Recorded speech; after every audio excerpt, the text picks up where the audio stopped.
Еще несколько лет назад она сама сидела за партой, но, покидая стены родной школы, и не думала, что вернется сюда вновь. Мадина из Киева преподает русский язык и литературу в старших классах. Всегда улыбчивая и приветливая, совсем не вписывается в образ строгой учительницы, а скорее напоминает героиню одного из рассказов Ивана Бунина. Древнегреческий философ Плутарх сказал одну замечательную фразу. «Ребенок – это не сосуд, который нужно заполнить, а факел, который нужно зажечь». Я пытаюсь не дать какие-то знания, какое-то большое количество информации детям. Я пытаюсь сделать так, чтобы им это было интересно, чтобы им хотелось познавать, узнавать. И все, что я делаю для того, чтобы в их глазах горел этот огонек любви к предмету, к языку, к литературе.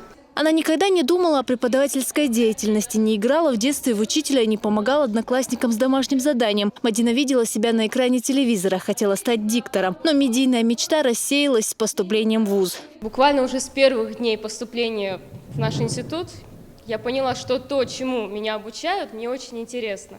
А уже после того, как я прошла практику в школе, дальше уже мысли о другой профессии и перевестись куда-то уже не оставалось. Они просто исчезли, испарились, и только о педагогике, только о детях и о школе были мои мысли.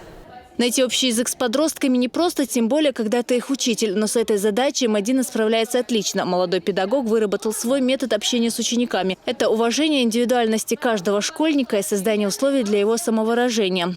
Она поддержит в любое время, в любой ситуации. Она нас понимает. Конечно, бывают моменты, когда она нас ругает, но мы это заслужили.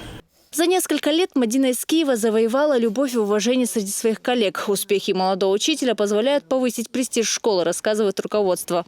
Конечно, это вывело школу на новый уровень, поскольку школа – это педагоги, которые там преподают. И если педагоги хорошие, то, естественно, и школа является лидером. На ее счету победы в престижных конкурсах страны. Это молодой педагог 2014 и 2015 годов и участие в съезде учительского клуба. В этом году она вошла в десятку лучших во всероссийском конкурсе. Педагогический дебют и сейчас готовится к очередной победе. Зура Саламова, Магомед Мударов, Джамлил Хаджалиев. Новости.